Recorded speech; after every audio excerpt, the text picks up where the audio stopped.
Evergreen നേഴ്സറിയിലേക്ക് വീണ്ടും സ്വാഗതം. ഞാൻ നിങ്ങളുടെ മാത്തുകുടിച്ചായ. ഞാനിന്ന് നമ്മുടെ കദളിക്കാട് നമ്മുടെ എവർഗ്രീൻ ലാൻഡ്സ്കേപ്പിൻ്റെ അകത്തളത്തിലാണുള്ളത്. ഇപ്പോൾ പൂക്കൾ എന്ന് പറയാൻ നമുക്ക് ചെത്തിയും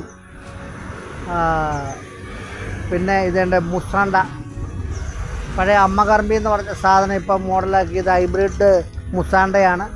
അതായത് റെഡ്, പ്യുവർ റെഡ് എന്ന് പറഞ്ഞ കളറാണ്. ഇതിന് പല കളറുണ്ടെങ്കിലും ഇതുണ്ടാവും. ഈ കളറിനാണ് ഡിമാൻഡ്. ഇപ്പോൾ ഏറ്റവും കൂടുതൽ നമുക്ക് ഞാൻ ഈ നേഴ്സ് തുടങ്ങിയപ്പോൾ 2 എണ്ണം കുഴിച്ചിട്ടതാണ്. ഇതിൻ്റെ തൈ കണ്ടാൽ ആൾക്കാർ ഒരു ദിവസം രാത്രി 10 മണിക്ക് ഒരാളെന്നെ വിളിച്ചേക്കുന്നതിന് തൈ വേണമെന്നും പറഞ്ഞുകൊണ്ട്. അത്ര മനോഹരം ഇതിൻ്റെ കാഴ്ച കാണാൻ. ഇതിനേക്കാളും കുറച്ചുകൂടി അപ്പുറത്ത് ചെടിയുണ്ട്, അത് കാണിച്ചു തരാം. നല്ല ഭംഗിയാണത് കാണാൻ. അപ്പോൾ ഈ മുസാണ്ട ഒരെണ്ണം വെക്കുന്നത് ഹൈബ്രിഡ് മുസാണ്ട.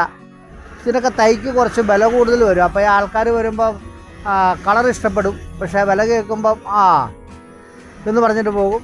പക്ഷേ ഇച്ച വില കൂടിയാലും നല്ല സാധനങ്ങൾ മേടിച്ച് വെക്കുകയാണെങ്കിൽ അത് നമുക്കൊരു ഭാവിയിലൊരു അസറ്റാണ്. അപ്പം നമ്മുടെ ഇതൊക്കെ റോഡിൽ കൂടെ കടന്നു പോകുന്നവർക്ക് കാണാൻ നമ്മുടെ എവർഗ്രീൻ്റെ ഫ്രണ്ടിൽ 2 റെഡ് മുസാണ്ട നിൽപ്പുണ്ട്. കാണാൻ വളരെ ഭംഗിയാണ്. അപ്പോൾ ഈ വീഡിയോ ഇഷ്ടപ്പെട്ടെങ്കിൽ നിങ്ങൾ ലൈക്ക് ചെയ്യണേ, ഷെയർ ചെയ്യണേ, സബ്സ്ക്രൈബ് ചെയ്യണേ. അടുത്ത വീഡിയോ വരെ കാത്തിരിക്കണേ.